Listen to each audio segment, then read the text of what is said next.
نحمده ونصلي على رسوله الكريم اما بعد فاعوذ بالله من الشيطان الرجيم بسم الله الرحمن الرحيم واصبر وما صبرك إلا بالله ولا تحزن عليهم ولا تك في ضيق مما يمكرون إن الله مع الذين اتقوا والذين هم محسنون بسم الله الرحمن الرحيم سبحان الذي أسرى بعبده ليلا من المسجد الحرام إلى المسجد الأقصى الذي باركنا حوله لنريه من آياتنا إنه هو السميع البصير۔ سورۃ النحل کا درس چل رہا تھا۔ آج اسی سورت کی آخری 2 آیات تلاوت کی گئی، وہ سورت مکمل ہوئی۔ اس کے بعد بنی اسرائیل 15واں پارہ شروع ہوا، اس کی 1 آیت تلاوت کی گئی۔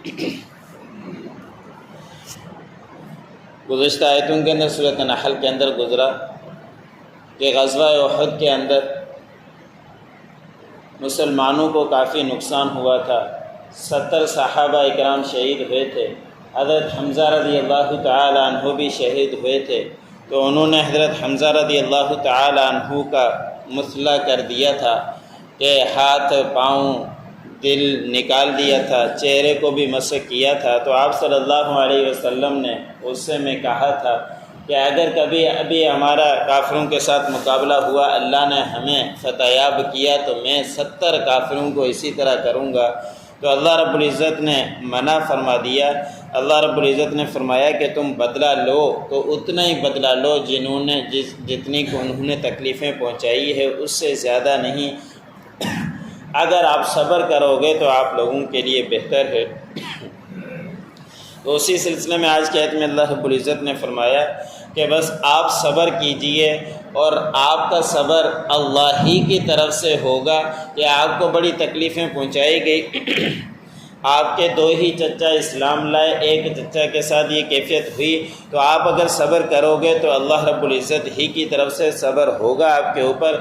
بس آپ ان کے اوپر غم نہ کریں، اور آپ ان کی وجہ سے اپنے آپ کا سینہ تنگ نہ کریں۔ جو کچھ وہ تدبیریں کیا کرتے ہیں، اس کی وجہ سے آپ کو زیادہ پریشان ہونے کی ضرورت نہیں ہے۔ بے شک اللہ رب العزت ان لوگوں کے ساتھ ہی ہوا کرتا ہے جو تقوی اختیار کرتے ہیں، اور جو لوگ اچھائیاں اختیار کرتے ہیں انہی کے ساتھ ہوا کرتا ہے۔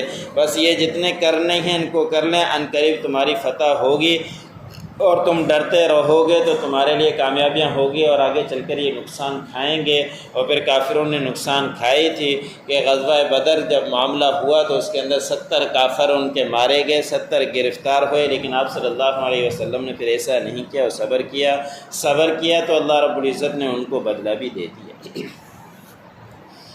اگلی آیت صورت بنی اسرائیل کی ہے۔ اسرائیل حضرت یعقوب علیہ السلام کا لقب ہے، اور اسی صورت کے اندر حضرت یعقوب علیہ السلام کا تذکرہ آئے گا۔ حضرت یعقوب علیہ السلام کے 12 بیٹے تھے، کوئی بیٹی نہیں تھی۔ ان میں سے ایک بیٹا حضرت یوسف علیہ السلام تھا، جن کو اللہ رب العزت نے نبوت سے نوازا تھا، جن کا تذکرہ خاص ایک صورت کے اندر ہے جو صورت گزر چکی، جس کا نام ہی صورت یوسف ہے، اور حضرت یوسف علیہ السلام کا سوائے اس صورت کے اور کہیں پہ بھی تذکرہ نہیں آیا۔ اس صورت سے پہلے 49 صورتیں نازل ہو چکی تھی، 50ویں صورت یہ بنی اسرائیل نازل ہوئی۔ اس کے اندر 111 آیات اور 12 رکوع ہے۔ پہلی آیت کے اندر اللہ رب العزت نے حضرت صلی اللہ علیہ وسلم کے ایک بڑے معجزے کا تذکرہ بیان فرمایا ہے۔ اللہ رب العزت نے حضرت صلی اللہ علیہ وسلم کو بہت سارے معجزات سے نوازا تھا۔ سب سے بڑا معجزہ یہی قرآن پاک ہے کہ اس کا کوئی بھی مقابلہ نہیں کر سکا۔ عرب کے اندر بچوں سے لے کر عورتیں سے مردوں تک شعر شاعری میں مشہور تھے، یہاں تک کہ گھوڑوں کے متعلق شعر اشعار کہہ دیا کرتے تھے، ان کے نام یاد رکھ لیا کرتے تھے۔ اتنے اشعار کہا کرتے تھے کہ آپ صلی اللہ علیہ وسلم نے اپنے ایک صحابی رضی اللہ تعالی عنہ سے فرمایا کہ آپ اشعار کے اندر ان کافروں کی ہجو کرو، کافروں کی برائیاں کرو، تو انہوں نے اشعار کے اندر انہوں نے اس طرح کیا تھا۔ تو حضرت جو عرب کے اندر تھے وہ اشعار کے اندر مشہور تھے، ان کو بڑے اشعار یاد رہا کرتے تھے۔ تو اللہ رب العزت نے قرآن پاک نازل فرمایا تو اس کو وہ جادوگر کہا کرتے، بعض اوقات کہا کرتے ان کو کوئی سکھاتا ہے، تو پھر اللہ رب العزت نے ان کو چیلنج دیا کہ اگر کوئی اس کو سکھلاتا ہے تو آپ بھی اس طرح کی ایک آیت لا کر دکھلا دو۔ یہ قرآن پاک کے اندر سب سے چھوٹی صورتیں 3 ہیں، 3 آیات کی ہیں، کوثر ہے اور کوثر اور ایسے ہی والعصر اور سورۃ النصر، یہ 3 آیات 3 آیتوں کے ہیں، سب سے چھوٹی ہیں۔ اس طرح کی کوئی ایک آیت ایک چھوٹی صورت لا کر دکھلا دو، کوئی لا کر نہیں دکھلا سکا۔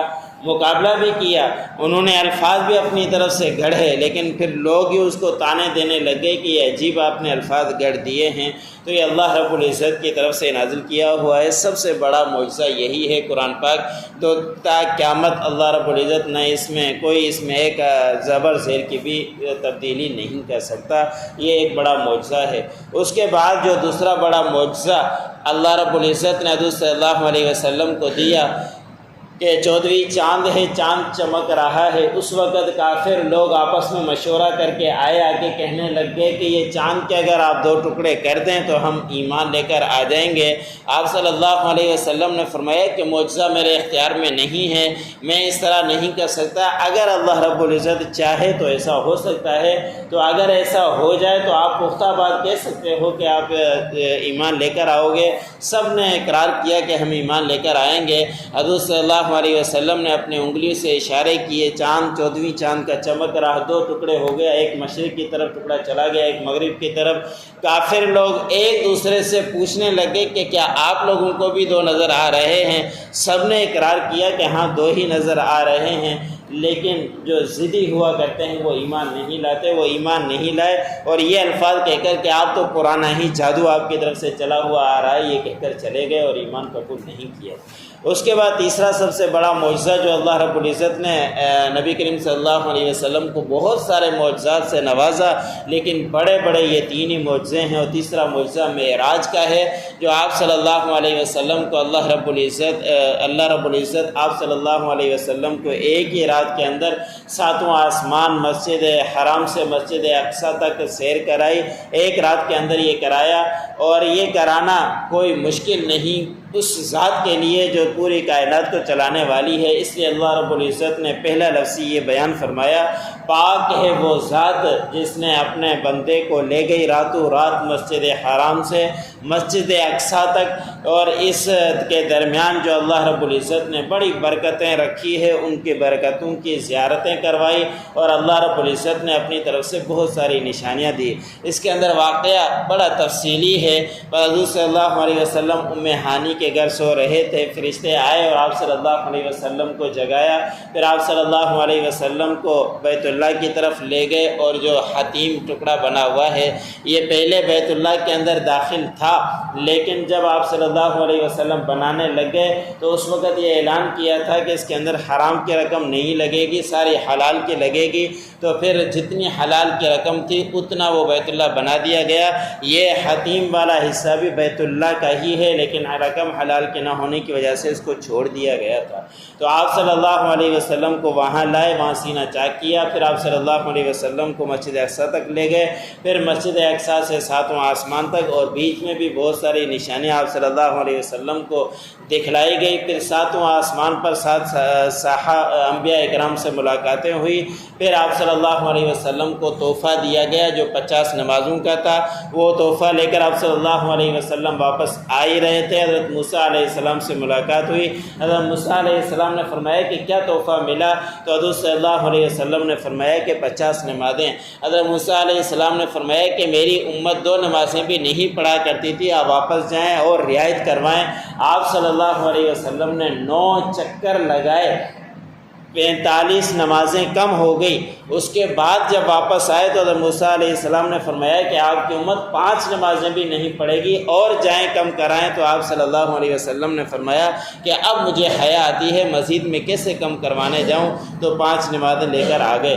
حضرت صلی اللہ علیہ وسلم نے فرمایا کہ اللہ رب العزت کا اپنا حکم تبدیل نہیں فرماتے، حکم 50 نمازوں کا دے دیا تھا، اب رعایت ہو گئی 5 نمازوں کی، میری امت 5 نمازیں بھی پڑھے گی ان کو ثواب 50 نمازوں کا ہی ملے گا۔ اتنی رعایت اللہ رب العزت نے آپ صلی اللہ علیہ وسلم کو دی ہمیں، تو ہمیں بھی چاہیے کہ ان 5 نمازوں کی پابندی کریں جو اللہ رب العزت کو تحفہ نبی کریم صلی اللہ علیہ وسلم کو دیا، اس کی قدر کریں۔ وَاصْبِرْ وَمَا صَبْرُكَ إِلَّا بِاللَّهِ، اور آپ صبر کیجئے، بس آپ کا صبر اللہ رب العزت ہی کی طرف سے ہے۔ وَلَا تَحْزَنْ عَلَيْهِمْ، آپ غمگین نہ ہوں، غم نہ کریں ان پر۔ وَلَا تَكُ فِي ضَيْقٍ مِّمَّا يَمْكُرُونَ، اور نہ ہو آپ کا سینہ تنگ جو کچھ وہ تدبیریں کیا کرتے ہیں۔ إِنَّ اللَّهَ مَعَ الَّذِينَ اتَّقَوْا وَالَّذِينَ هُمْ مُحْسِنُونَ، بے شک اللہ رب العزت ان لوگوں کے ساتھ ہے جو تقوی اختیار کرتے ہیں اور جو لوگ اچھائیاں کیا کرتے ہیں۔